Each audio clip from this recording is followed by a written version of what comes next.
Assalamualaikum warahmatullahi wabarakatuh. Jumpa lagi dengan saya Suratun Mulia. Kali ini kita ada di sesi belajar psikiatri lagi.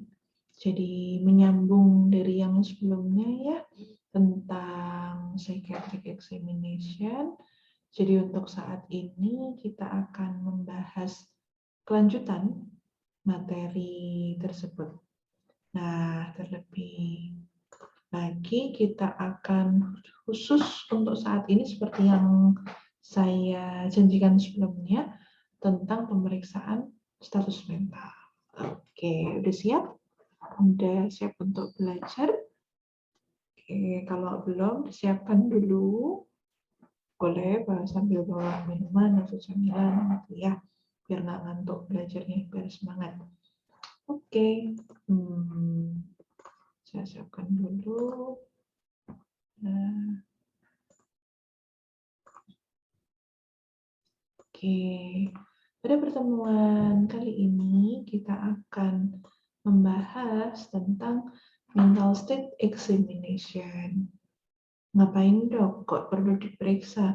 Ya dong, jadi yang diperiksa adalah status mentalnya.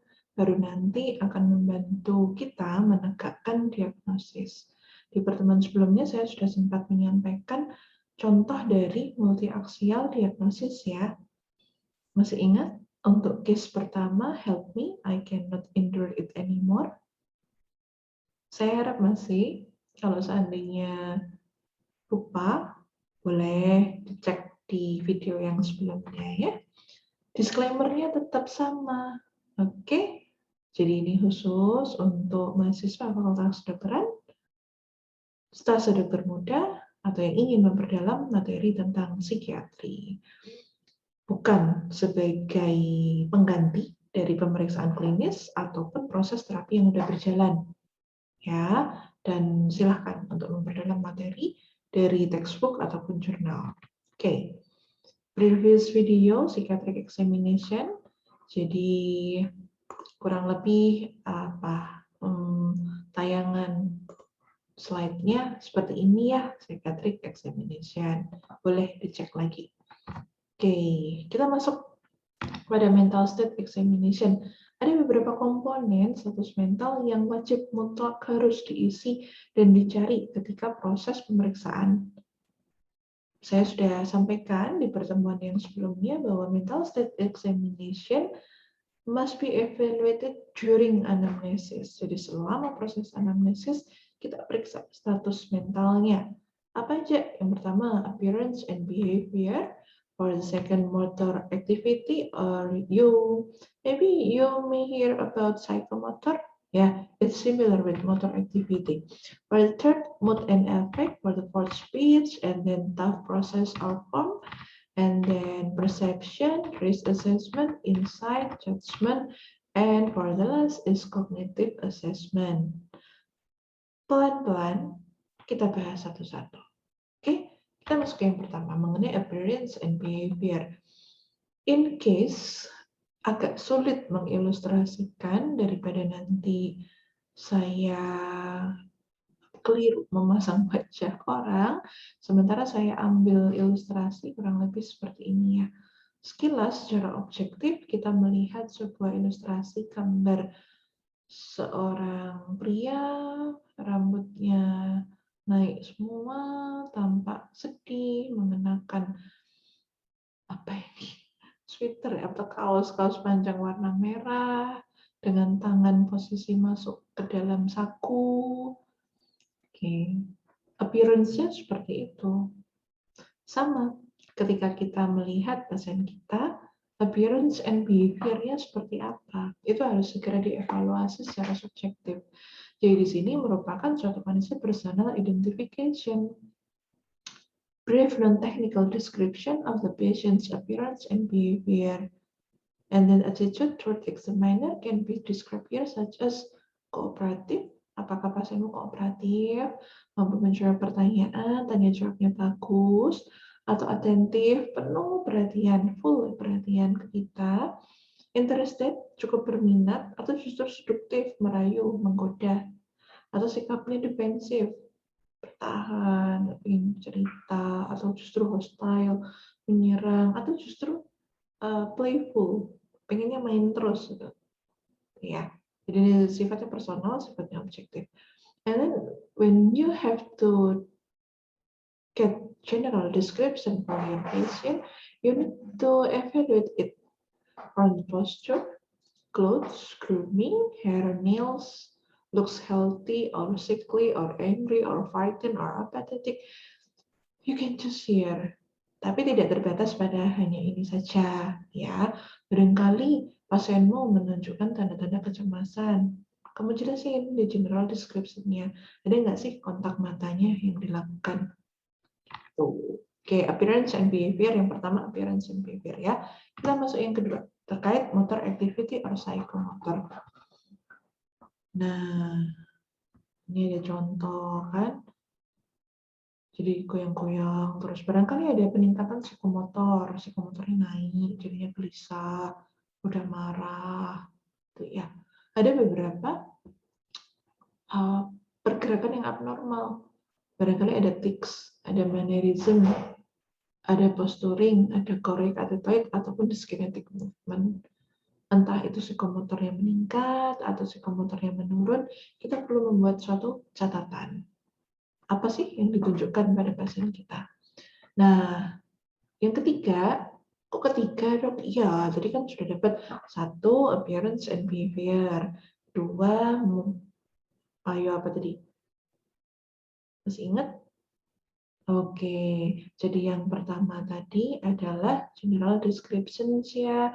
General descriptions itu bersifat objektif. Dari siapa? Tentu dari pemeriksa. General description masuk pada appearance and behavior. Oke. Terus habis itu yang kedua adalah motor activity atau psikomotor. Apakah psikomotornya meningkat ataukah menurun atau barangkali disertai kondisi-kondisi abnormal movement. Kita masuk yang ketiga, mood and affect. Nah, cara mudah untuk mengevaluasi barangkali udah familiar ya dengan emoticon ini nih, tandanya orang senang banget. Ini senang. Ini senangnya biasa sih, ya senang gitu kan. Ini mulai sedih, ini sedih banget. Nah, kayak gitu. Sama, kalau ini kan nampak ya, nampak oleh mata kita. Bayangin kalau emoticon ini milik orang. Milik orang, senyumnya seperti ini, gitu toh. Atau sedihnya sampai nangis, oh, gitu. Ini adalah afek. Jadi apa yang tampak secara eksternal, secara objektif, yang kita amati, itu afek. Kalau mood, nah nih, mood itu patient's internal and sustained emotional state. Jadi sifatnya subjektif dong. Sehingga karena sifatnya subjektif, best to use with the patient's own words. Sekali lagi, patient's own words. Similar with the chief complaint, it needs and preferably from the patient's own words. Gitu ya. Entah itu ya baik-baik aja, tenang, sedih, senang, marah, sensitif atau cemas. Itu adalah mood dari pasien kita. Sedangkan affect, the outward, sekali lagi outward, manifestation of a mood state visible of others. How the examiner evaluates the patient's affect. Inilah kenapa pemeriksa perlu melihat secara objektif apa yang ditampakkan oleh pasiennya.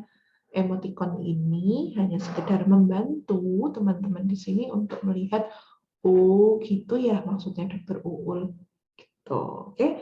Apakah pasiennya sudah mulai tampak disforik, gak nyaman, atau happy, atau excited, atau euthemic, atau irritable, atau marah? Kan kelihatan ya orang kalau mukanya lagi marah kayak apa, atau nangis terus sepanjang anamnesis, atau afeknya tumpul atau datar, tidak menunjukkan respon sama sekali terhadap rangsangan, itu juga ada. Gimana dong caranya menggali mood affect? Oke, boleh nanya, how are you feeling lately? Can you describe about your own feeling before? Gimana sih kabarnya?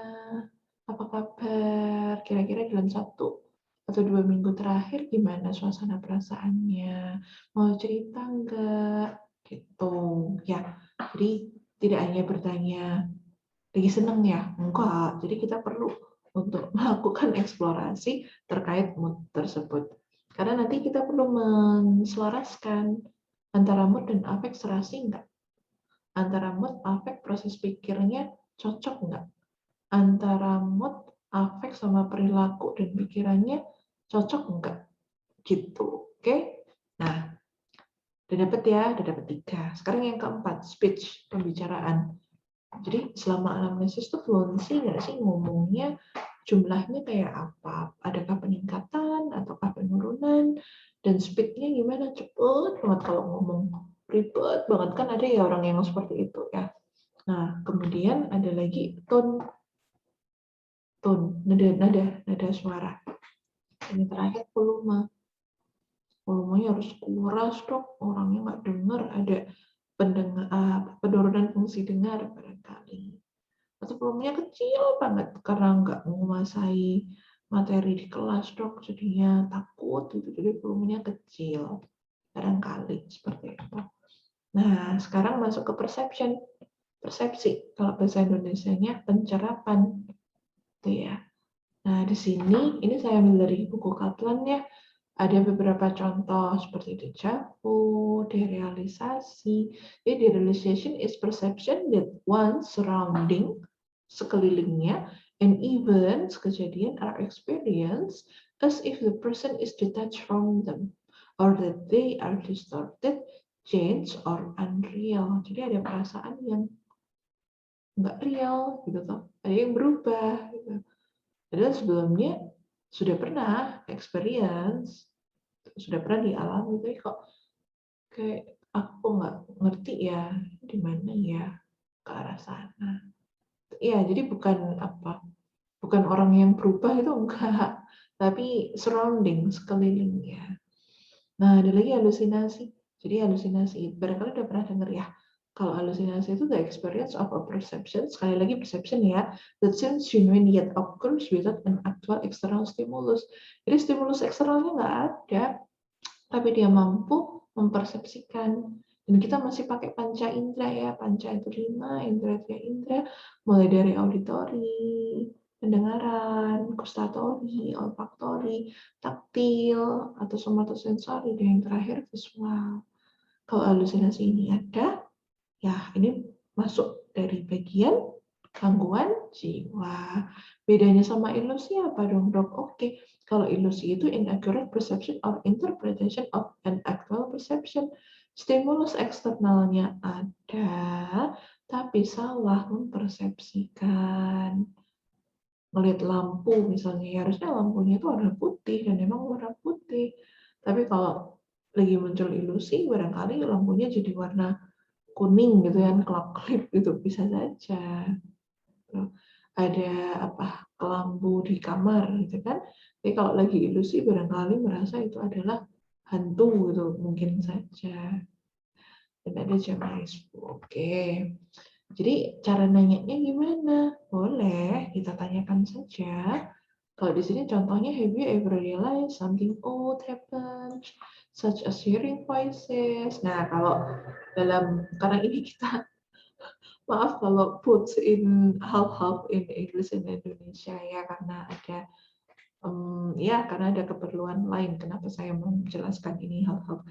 Boleh kalau bahasa Indonesia contohnya gini, apakah pernah memiliki suatu pengalaman yang mungkin menurut orang lain nggak wajar ya, seperti mendengar suara yang orang lain nggak dengar, melihat yang orang lain nggak lihat, atau merasakan sensasi berbeda di tubuhnya.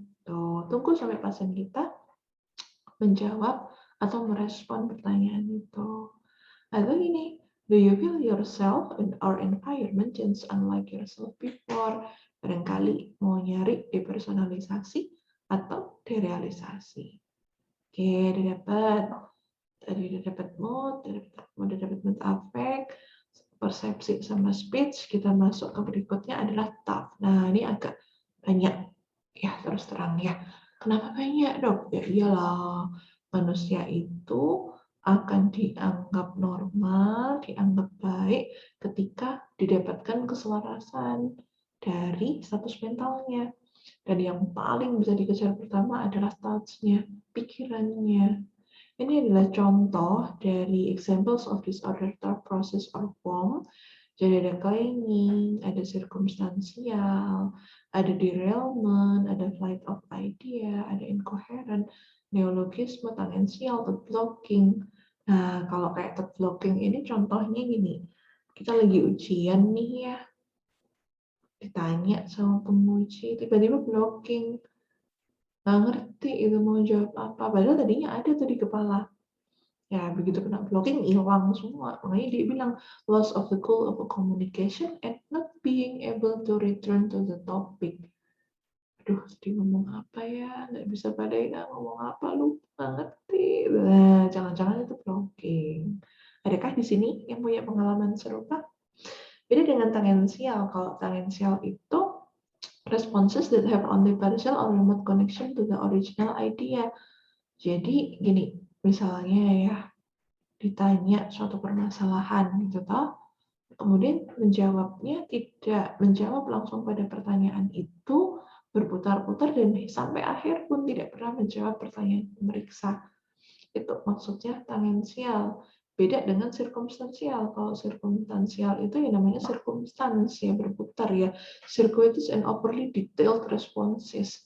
Jadi dia akan menjawab hal yang berbeda terlebih dahulu, baru kemudian setelah panjang baru dia balik menjawab pertanyaan pemeriksa.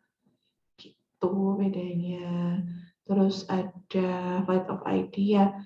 Flight of idea. Jadi ada ide yang melompat-lompat. Jadi ada derailment in the context of rapid speech. Rapid, pembicaraannya cepat. Tadi kan ada ya speech. Nah, jadi kalau flight of idea-nya itu speech-nya rapid, tapi konteksnya derailment. Ada yang keputus-putus gitu. Jadi satu ide belum selesai, dia akan lompat pada ide yang lain. Gitu terus. Nah, kalau thought of content, ada beberapa gangguannya. Contohnya obsesi. Jadi pikirannya terpusat pada satu ide. Ada delusi. Delusi, saya pernah bahas ini di pertemuan sebelumnya ya, tentang delusi. Bahasa Indonesianya kita kenal dengan waham, gitu ya, gangguan isi pikiran juga. Ada lagi ide. Nah, yang membedakan antara delusi atau waham dengan ide itu apa? Kalau ide itu yang bersangkutan ketika kita berikan arahan, kayaknya nggak gitu ya. Nah, yang memiliki ide, oh iya sih kayaknya nggak gitu, nggak seperti itu yang dipikirin. Berubah. Beda kalau waham, ketika kita kasih masukan, apa sih, kan benar sesuai pikiranku. Gitu. Makanya kan bersifat egosentris. Gitu. Kalau preoccupation itu centering thought of tone. Jadi ada pemusatan pikiran, perhatian yang disertai tone apa. Dia sangat larut dengan pikiran itu. Dan akhirnya dia sangat terpusat dengan satu pikiran itu. Kalau fobia, ya ketakutan irasional pada objek yang relatif tidak berbahaya. Kemudian fantasi. Fantasi di sini berarti arahnya mimpi ya. Mimpi atau harapan gitu. Sebenarnya normal kalau pada anak usia 8, di bawah 8-10 tahun itu fantasi itu normal. Oke. Nah, berikutnya adalah risk assessment. Jadi di sini kita perlu evaluasi, ada nggak sih suicidalnya, ada nggak sih riwayat violentnya, ada nggak sih homicidal ideation-nya. Kalau ini ada, berarti risk assessment harus diisi. Jaga-jaga barangkali dia akan melakukan perilaku suicide berulang, contoh, atau violent berulang. Kan kalau pada kasus-kasus yang memang ada kecenderungan fall, risiko jatuh, ini juga harus dievaluasi. Oke, berikutnya insight. Nah, insight. Kalau kita membagi insight itu ada yang absen, nggak punya insight, partial insight sama full insight. Kalau kita berdasarkan degree, jadi degree of insight from 1 till 6. Itu ya.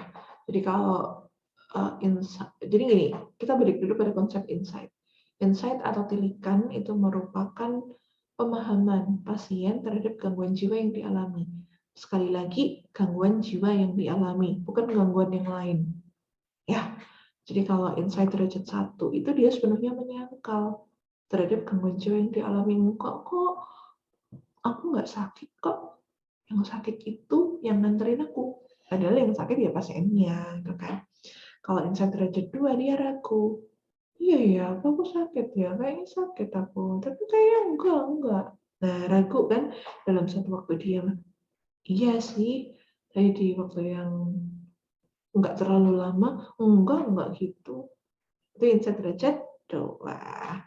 Kalau insight derajat 3 itu, gimana ya, insight derajat 3 itu, dia udah mulai ini ya, udah mulai paham kalau terganggu, tapi menyalahkan faktor luar. Kalau insight derajat 4, dia paham mengalami gangguan. Contoh gini, iya dok saya depresi, tapi saya nggak ngerti yang harus saya lakukan itu apa. Saya ini kenapa sih dok, nggak ngerti. Nah itu derajat 4. Jadi dia sudah mulai paham terkait apa yang dia alami, tapi nggak tahu way out-nya gimana. Beda dengan tilikan derajat 5. Kita kenal tilikan derajat 5 itu sama dengan tilikan intelektual. Kenapa intelektual? Ya memang smart, intelek gitu. Gimana sih dok? Jadi gini, kalau tilikan derajat 5 itu dia paham dia mengalami apa, dia tahu sebabnya apa, dia ngerti yang harus dilakukan apa, tapi tidak dilakukan. Makanya kita bilang intelektual. Ya toh? Contoh gini, iya dok, saya ngerti, saya punya gangguan bipolar. Kalau lagi manik, ya hype banget. Saya akan sering belanja, saya akan, apalagi kalau lagi musim diskon ongkir gitu ya dok ya, ongkos kirimnya di banyak potongan gitu, belanja terus tiap hari. Tapi akhirnya begitu udah nyampe juga numpuk di kamar nggak diapa-apain. Contoh, kalau lagi depresi, ya jadinya malas, mager, nggak kemana-mana, tidur terus gitu kan, pengen mati gitu. Ya ngerti sih kalau itu kan harus minum obat ya, minum mood stabilizer dari obatnya dokter gitu kan. Cuman ya gimana, bosan. Nah, ya contoh derajat 5 tuh kayak gitu. Jadi ngerti. Jadi dari contoh yang saya bilang tadi kan, dia ngerti dia punya bipolar. Dia ngerti bakal mengalami fase manik ataupun fase depresi. Dia ngerti harus minum obat, tapi nggak dilakukan. Itu namanya tilikan derajat 5. Kalau tilikan derajat 6, tilikan yang sesungguhnya. Jadi dia ngerti sakitnya. Contoh gini deh, contoh gini. Iya ya dok ya, aku nih depresi. Aku sadar aku depresi ini karena ini sih dok, karena nilaiku turun. Kegiatan di organisasi lagi banyak, aku nggak berani punya kesempatan untuk ngomong ke temanku kalau aku kewalahan. Di rumah juga internetnya sering down, jadinya nggak bisa ngikutin perkuliahan, tahunnya ketinggalan.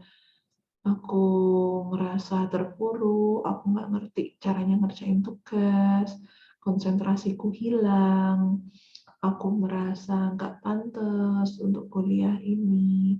Tapi benar, aku butuh obat ya dok ya, dokter udah kasih aku fluoxetine misalnya ya, jadi ada obat namanya antidepresan namanya fluoxetine.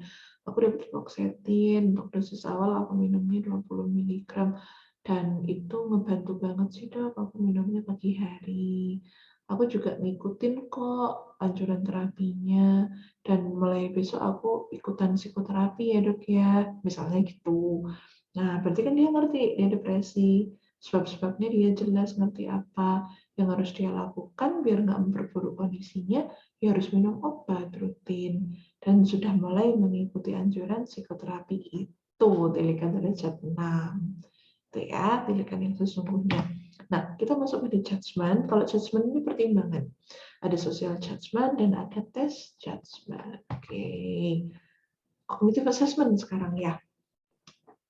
Terkait cognitive assessment ini ada yang namanya alertness, alert apa? Ya alert, jadi waspada gitu ya. Terus ada orientasi, atensi atau konsentrasi, receptive and declarative language function, fund of knowledge, capacity to abstract, executive function. Tadi sempat saya jawab, saya bahas di slide yang satu sebelum ini. Nah, terkait orientasi, itu juga harus lengkap ya. Ada time, place, person, and situation. Sekarang jam berapa?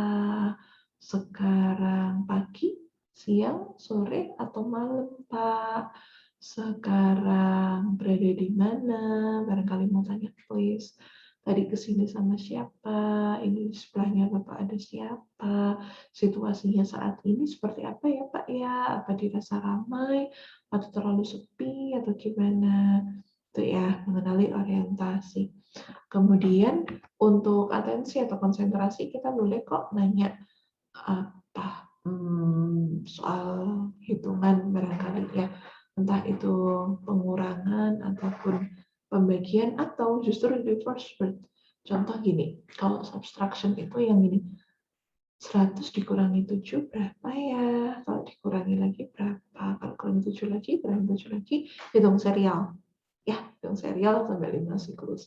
Kalau reverse word berarti ada kata yang perlu dibalik. Kalau di contoh lab skill kan sering dikasih lihat contoh gini. Kata dunia jika dibalik seperti apa cara mengejanya? Itu tahu sebenarnya nggak harus dunia juga, mau kata yang lain juga nggak masalah. Nah, untuk receptive and declarative language function ini juga termasuk input of writing and reading. Minta pasiennya untuk menulis dan membaca apa yang dia tulis. Dan visual spatial ability, jadi ada kemampuan untuk menggambarkan bangun ruang visual spasial. Entah itu gambar jam yang menunjukkan jam berapa, misalnya saya minta tolong ya Mas digambarkan sebuah jam yang menunjukkan angka 9:30 misalnya gitu, boleh. Atau suruh gambar kubus atau segi 5 berpotongan, nggak masalah. Fun of knowledge, jadi di sini kita boleh tanya tentang latest information, informasi terkini itu apa sih, gitu kan. Kalau di lab skill ini ya dikasih contoh siapa presidennya sekarang, betul. Nah, karena udah belajar psikiatri, boleh dong ditambah dimodifikasi pertanyaannya. Contoh gini, karena kemarin itu sempat ini ya diberlakukan PSBB, gitu kan. Istilah yang terbaru apa sih? PPKM. Ya itu ya, yang pembatasan itu ya. Nah, tanya aja pasiennya, kira-kira kenapa ya kok sama pemerintah diatur demikian. Nah, tunggu respon pasienmu. Dijawab gini, iya kan karena COVID ya dok ya, jadi perlu ada pembatasan, pembatasan pergerakan misalnya. Jadi lebih baik jaga lewat 5M, segala macam. Nah, berarti kan dia ngerti tuh latest information. Jadi kita benar-benar mengukur kapasitas pengetahuannya dia. Nah, berikutnya adalah capacity to abstract.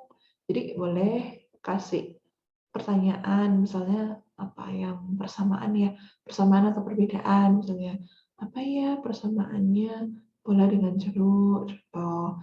Apa ya perbedaannya pensil dengan buku, misalnya. Sebenarnya nggak cuma sameness or differences ya, barangkali mau tanya tentang proverb juga boleh. Peribahasa itu juga nggak masalah.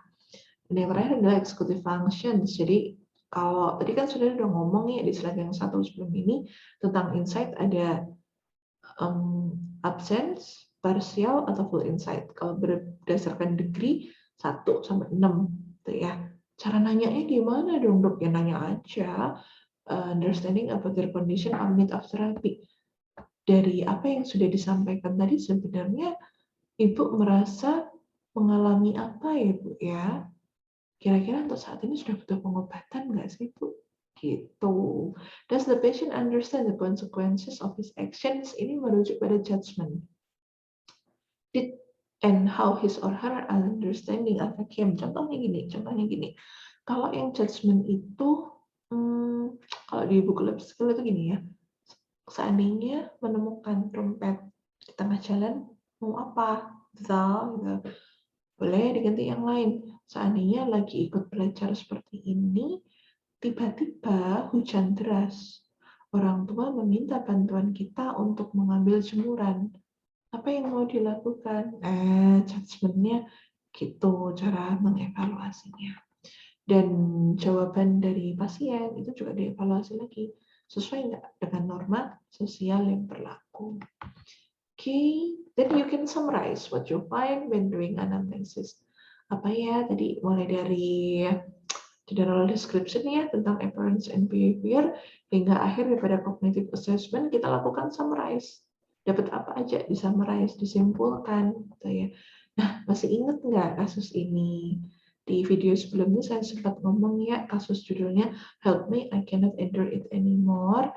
Sudah sempat saya ajarin untuk mengeksplorasi history of present illness, kemudian sudah saya ajarin untuk memformulasikan multi-axial diagnosis. Nah, pada sesi ini saya akan membantu teman-teman semua untuk memformulasikan status mental yang dimiliki, report of mental state examination. Oke, jadi di sini kita kembali lagi ya. Meet your patient, male 25 years old, referred from internal medicine and anesthesia department with a history of allergy with paracetamol and ibuprofen. In 1 year, between 2019 and 2020, he felt frequently heartburn, increase of gastric acid, tingling sensation, and pain on stomach, shoulder, and legs. Cannot endure the pain when someone only wave their hand above his head. Just imagine it when your friend take their hand above your head, you already screaming, just like that. This patient felt the same. And then physical and laboratory examination normal within normal limit. Internist gave proton pump inhibitor, analgesia, and antidepressants such as fluoxetine and amitriptyline. And then anesthesia department denied about allodynia. 1 year after that, the patient decided to come to the psychiatrist due to felt ignored by his internist, and he already agreed and denied about psychosomatic response, already bored with his pain, life just makes his life looks like a zombie, cannot travel a lot due to COVID pandemic, and already had suicidal ideation. With the main problem is cope with his grief, and then asking how if his death passed away too, like his mother, and felt difficulty on academic progression, such as thesis gloomy inside. He cannot concentrate and cannot sleep well, and he already think he will be crazy, and then so angry due to his business will get down. And then we can take mental state reports such as like this. Okay, from the appearance and behavior, I already said about male 25 years old referred by, then you can imagine about male 25 years old, looks cooperative, looks older than his age, dull, lack of self-care, and tearfulness. From this description, you can already have imagine, I see, 25 years old, tearfulness, and then bent posture, untidy clothes, look weak, and with minimal eye contact. Okay, and then from the motor activity, he looks normal active, mood sad, affect depression, congruent between mood and affect, with speech volume small, lonely, little amount, slow speed, and low tone. And then thought process or form from the process still realistic and coherent, but the content already preoccupation. Nah, udah dapet ya preokupasi. Tadi ada di gangguan pada isi pikir. Preoccupation about pain, business, and misfortune, deadness, and then had negativity thinking with cognitive distortion such as all or none from all his problem, and then suicidal ideation. From the perception, none, and then from the risk assessment, he already had suicidal ideation with partial insight and social judgment disturb, alertness disturb, orientation still normal, attention on concentration disturb, writing, reading, visual spatial ability disturb, fun of knowledge normal, and abstract still normal. Oke, jadi seperti itu cara melaporkan status mental. Ya, jadi udah belajar bagaimana cara bertanyanya, apa yang perlu dicari, bagaimana cara melaporkan, sehingga untuk berikutnya sudah bisa ya untuk melakukan evaluasi secara langsung pada pasien. Oke, further reading hampir sama seperti yang sebelumnya, saya tidak membahas. Silakan baca apa aja boleh. Dan untuk berikutnya, kita sudah mulai masuk pada pembahasan klinis. Kalau dari kemarin kan kita bahas cara meriksanya nih. Nah, sekarang sekarang. Untuk berikutnya kita akan membahas tentang materi klinisnya. Gitu ya. Siap-siap ya. Oke, pelan-pelan. Nanti kita akan belajar bersama. Pertemuan berikutnya kita akan bahas tentang delirium. Apa itu delirium? Kenapa itu penting untuk dibahas? Banyak nggak sih kasusnya, Dok? Oke, jumpa lagi insya Allah di video yang akan datang. Dan jangan lupa untuk like, subscribe, sehingga ketika ada video pembelajaran yang baru lagi akan secara otomatis bisa mengikuti. Semoga bermanfaat. Terima kasih untuk perhatiannya. Dan apabila ada pertanyaan tentang sesi ini, tentang mental state examination, sama seperti sebelumnya, boleh saja ditulis di kolom komentar. Gitu ya. Jadi gini, buat apa sih Dok penting melakukan pemeriksaan psikiatri? Ya, yang pertama untuk mengeksplorasi kondisi pasien. Jadi ini sekaligus saya menjawab pertanyaan sebelumnya ya. Ada yang sempat bertanya seperti itu. Ngapain sih Dok kita repot nanya-nanya? Oh, gini, anamnesis itu bukan nanya-nanya. Ya, jadi ketika kita bina rapot, kita minta izin pada pasiennya, permisi Pak, saya mau pakai nama siapa misalnya? Oh, pakai nama saya aja ya. Selamat pagi, saya Dr. Uul. Saya yang akan melakukan pemeriksaan pada pagi hari ini. Apakah Bapak bersedia? Gitu. Jadi jangan bilangnya gini, permisi Pak, saya mau nanya-nanya. Ya ngapain? Jangan. Intinya pemeriksaan psikiatri ini juga termasuk pemeriksaan klinis, gitu ya. Terus apalagi ya yang sering ditanyakan itu? Kenapa diperiksa dok? Ya iya dong, karena nanti kebutuhannya untuk menegakkan diagnosis. Kalau diagnosis tegak, kita bisa melanjutkan dengan penentuan terapi. Barangkali selama proses penegakan diagnosis dan terapi itu kok merasa kayaknya perlu psikotes deh dok, boleh usulkan saja. Gitu, ya. Oke, tapi itu kayaknya aneh ya dok ya, ngapain perlu ditanya fungsi kognitif? Ya tetap perlu lah. Contohnya gini, sekalian belajar ya. Jadi misalnya gini, dalam fungsi kognitif itu kan ada fungsi alertness, orientation, daya ingat gitu ya. Nah, contoh kalau seandainya yang terganggu adalah alertness-nya, dia nggak alert terhadap kondisi lingkungan sekitar. Kita bisa mikir nih, oh jangan-jangan nih orang delirium. Delirium apa dok? Sabar, di video berikutnya ya. Misalnya orientasi terganggu gitu ya. Ada orientasi tempat, waktu, orang, situasi terganggu. Dia nggak kenal lingkungan sekitar, dia nggak kenal keluarganya. Ada riwayat CVS sebelumnya, jangan-jangan demensia vaskuler. Tuh. Atau perjalanan gangguan ingatannya terasa ini progresinya cepet gitu kan. Progresinya cepat, terus apa? Pasien pergi dari rumah nggak bisa pulang, contoh, gitu kan. Barangkali demensia Alzheimer, barangkali. Atau kalau gangguan di orientasi, terus gangguan di mana lagi? Misalnya gangguan di ingatan ya, daya ingat jangka pendek, daya ingat jangka segera, pendek, menengah, panjang. Kalau itu terganggu di daya ingat, barangkali pasien kita depresi. Atau cemas, jadi konsentrasinya terganggu. Pasien dengan kecenderungan depresi ataupun cemas yang sangat mudah diikutin adalah gangguan pada aspek konsentrasi. Gitu sih, jadi bukan berarti yang ditanyakan itu nggak ada gunanya, enggak. Semua ada gunanya, semua perlu ditanyakan, dan semua itu merupakan bagian dari komponen status mental. Oke, barangkali cukup seperti itu dulu. Terima kasih untuk atensinya. Insya Allah kita ketemu lagi di seri video pembelajaran berikutnya tentang delirium. Oke, semoga sehat semua. Saya minta tolong untuk diulang kembali apabila dirasa ada yang tidak dipahami dari materi ini.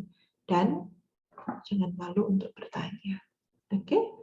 Terima kasih. Mohon undur diri. Assalamualaikum warahmatullahi wabarakatuh.